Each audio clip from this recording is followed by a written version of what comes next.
So Mbappe could have been Chelsea's for £170,000, not million, £1,000. But the club opted to listen to the scout who said Solanke and Tammy were better. Heads gone. Mind blown. I'm done. Welcome to the Kavkas View, and I've got 3 major stories for you that are going to make you go, oh my god, what have we done? Literally, we have got 3 great stories. Story number 1, how Solanke and Tammy Abraham's development was put ahead of signing Kylian Mbappe at a very, very young age. And Kylian Mbappe has comments about this. These are great. You need to stay tuned. We've got Haaland. Chelsea were front runners to sign Haaland, but agent fees and loyalty bonuses were an issue. Club is ready to reinstate this right now. That's good news. Then we're looking at Rudiger coming out at the agent that he is. He's openly talking about 3 players that he would happily talk to if it meant getting them to the club. Mr. Rudiger has got his suit on, he's got his tie done up, and he's ready to back off. He's ready to talk, and stay tuned, they're all great stories. Let's go. In the comments below, I know you're all football fans, tell me whose performance was more impressive, by the way. Haaland or Mbappe's this week? Because Mbappe absolutely slapped up Barcelona. Haaland did his thing too with 2 goals and an assist. It was beautiful. If you're a football purist like myself, stuff like this makes you very happy because you know the future is safe. Our game is safe and we've got talent. And maybe those talents will be in blue. Huh? Guys, hit the like button, subscribe to the channel. Let's aim for 150 likes for this video.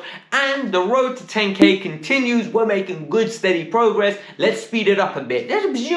Fly it up like airplanes in the night sky. Alright, do the thing. Come on, let's go. Hit the like button, subscribe, shoot. Let's go, next video. One thing we can credit our club for is talent acquisition. The club was very good in the early 2010s to acquire the newest, best talent. If you look at it, Kevin De Bruyne, Mohamed Salah, Lukaku, Thibaut Courtois, all of them were in the Chelsea Youth Academy, ready to apply their trade, ready to come through. Part of the reason was because the talent had the foresight to look for the next best talent. One of them was Mr. Kylian Mbappé, who attended our training session. He came, he trailed, he had a trial, and everything was going beautifully until Mr. Serge Boga, who doesn't work for the club anymore, said we need to see you for a second trial. Not a first one, but a second one. He said that the kid's got talent to dominate for the next 10 years, but his defensive attributes are missing. In the modern game, you need that side of the game. Do you really? If you're Kylian Mbappe, you could be carried defensively. It's as simple as that. The deal didn't go through. And you know why the deal didn't go through? Because Kylian's mum said no chance. You either give him a contract now or in 5 to 10 years time, you're going to be paying 50 million.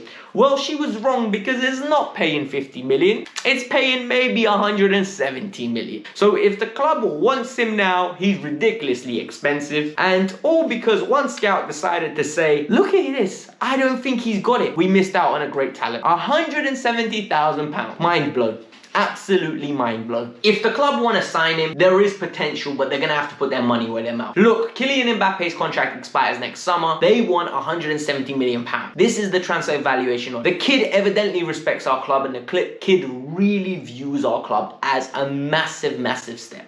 Look at these quotes. Does this sound like a man that doesn't respect our club? No, it sounds like a man that's pro our club. And the reason he's pro is because we were winning during that era. These kids were touched by our story. These kids were respecting us. These kids wanted to play for us. Didier Drogba, Frank Lampard, John Terry, Petr Cech, Michael Essien, all legends of the game that will be remembered. So these players have left a legacy now where new young players want to come and overtake. So if Chelsea want Kylian, they have to put their money where their mouth is. I don't think this is likely, but it would be interesting to see if the club were interested. The second story why we could have had Erling Haaland for a lot cheaper than he's going to cost us if we go in this summer. If you know the deal, you know that Erling Haaland was linked with a lot of clubs. Manchester United, Chelsea, Real Madrid, Dortmund, but his father and his agent had a great plan set out for it. He went from RB Salzburg, Dortmund, and he has been smashing goals at Dortmund, but he has a release clause that comes in effect next year. So a lot of clubs are like leveling up now. They're preparing the money to buy him next year on the cheap, apart from Chelsea. Chelsea are ready to activate it this year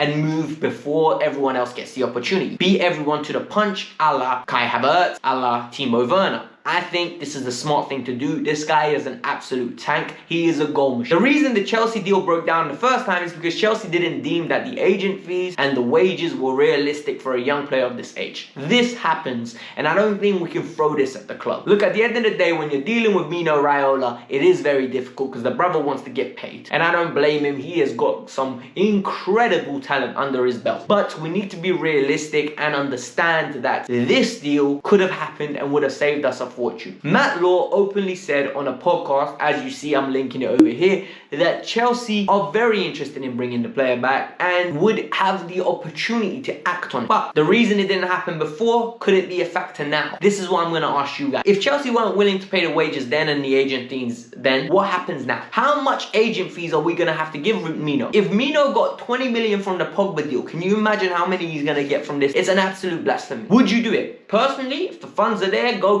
get Kylian or Haaland. They would be perfect for this club and I would be very excited to have them. But you know the deal. You know that finances don't work like that and we are very intelligent people and we know this isn't a computer game. Sometimes you have to be responsible and walk away from the deal. But there are times when you can be a little bit cheeky and go in still. So let me know in the comments below. Would you want to sign either one of them? And do you believe Chelsea have the capacity? Do they have the facilities for that one? Big man. My good friend Antonio Rudiger has come into the side since Thomas Tuchel's left and I don't think he's been bad. Apart from that own goal, he has been actually rock solid at the back. And for me, that is very exciting because Rudiger's always been a decent player, but he always had a lot of mistakes and a lot of the fundamentals were off. Whether it's the way he tackles or he's too aggressive or he's just backing off too much, he's just shouting. It's stuff that you can fix, but I don't know whether there's enough time to fix it. Yet, Rudiger has become our agent. He's become our chief scout and our chief negotiator. And I'm not even exaggerating when I say that. We all know the rumors that he spoke to Timo Werner, he spoke to Kai Havertz to bring him. There were rumors that he spoke to Thomas Tuchel prior about the club and sold him on the club as well. I don't believe those ones though regarding Thomas Tuchel, but the other two, it's been confirmed. Came out of his mouth. Now we're talking about he's on a Christian Flack interview and my man's sitting there openly talking about how if needed he can talk to Sule, he can talk to Boateng and bring him to the club. If needed, if the club asks him, he will sell it. Then he asked about David Alaba, that he's been in contact with him and that deal didn't go through. Well, David Alaba's off the table now and we all know that. David Alaba has gone to Real Madrid. He's basically confirmed it. Nothing's been signed, so there could be a last minute offer, but I think there's a gentleman's agreement there and he's going to be a Real Madrid player. It's going to be very difficult to get a man away from Madrid once the deal has almost been agreed,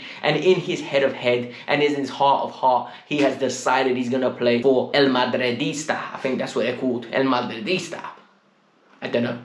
But yeah, let's keep it stepping. So at the end of the day, we know the club, I'm not going to lie to you, are apparently interested in Sule. I don't believe. While Sule is a good player, he doesn't suit the Chelsea style of play under Thomas Tuchel, where we've got a high line. The high line is going to be demanding for our centre-backs to have some recovery pace, unless he's going to play in the centre of the back three. He's very slow. And when I say slow, I mean he is ridiculously slow. Phil Mertesacker slow. This guy is absolutely like a train when he turns around. So I don't see this deal happening. Antonio Rudiger only has 18 months left on his deal with the club not even offering him a new one. What does this mean? How is he recruiting players when he should be getting himself a new contract? But at the end of the day, it is very nice to see that he's got such a pulling power across his fellow professionals and Chelsea are benefiting from that. It's going to be exciting to see that the club are going to spend some money in the summer, improve the squad and hopefully go for a title next year. But at the end of the day, that's what we play this sport for, right? I'm not going to lie to you, I couldn't care less how many youth prospects come through. I want to win titles, I want to be successful, and I want this club to be the best club it can possibly be. And by winning trophies and growing its brand